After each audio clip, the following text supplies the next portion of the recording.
Students நம்ம இன்னைக்கு BSc nursing and GNM nursing கோர்ஸ்க்கு இருக்க டிஃப்ரென்ஸ் என்னென்னா இந்த வீடியோவில் பார்க்க போகிறோம். பிஎஸ்சி நர்சிங் கோர்ஸ் பார்த்தீங்கன்னா டிகிரி லெவலில் இருக்கக்கூடிய ஒரு ப்ரோக்ராம் 4 இயர்ஸ் டியூரேஷனில் இருக்குது.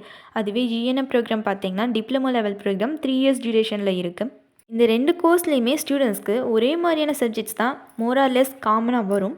இந்த கோர்ஸ் கம்ப்ளீட் பண்ணதுமே தமிழ்நாடு நர்சிங் கவுன்சிலில் 2 கோர்ஸ் கம்ப்ளீட் பண்ணவங்களுமே ரிஜிஸ்டர் பண்ணி ஆர்என்ஆர்எம் லைசன்ஸ் வாங்கணும். அப்போ தான் கவர்மெண்ட் அண்ட் சென்ட்ரல் கவர்மெண்ட் அடுத்து அப்ராட் ஜாப்ஸுமே உங்களால் போக முடியும். பிஎஸ்சி நர்சிங் கம்ப்ளீட் பண்ணவங்க ஹையர் ஸ்டடீஸாக எம்எஸ்சி நர்சிங் இல்லைனா எம்பிஏ மாதிரியான கோர்ஸ் வச்சு ஜாயின் பண்ணி படிக்க முடியும்.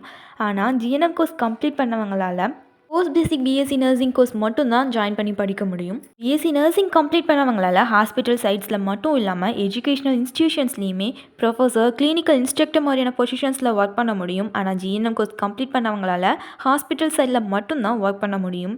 இந்த கோர்ஸ் பற்றின ஃபர்தர் இன்ஃபர்மேஷன்ஸ்லாம் தெரிஞ்சுக்கணுன்னா ஸ்க்ரீனில் தெரியிற நம்பருக்கு கால் பண்ணி டீட்டெயில்ஸ் தெரிஞ்சுக்கோங்க. தேங்க்ஸ் ஃபார் வாட்சிங்.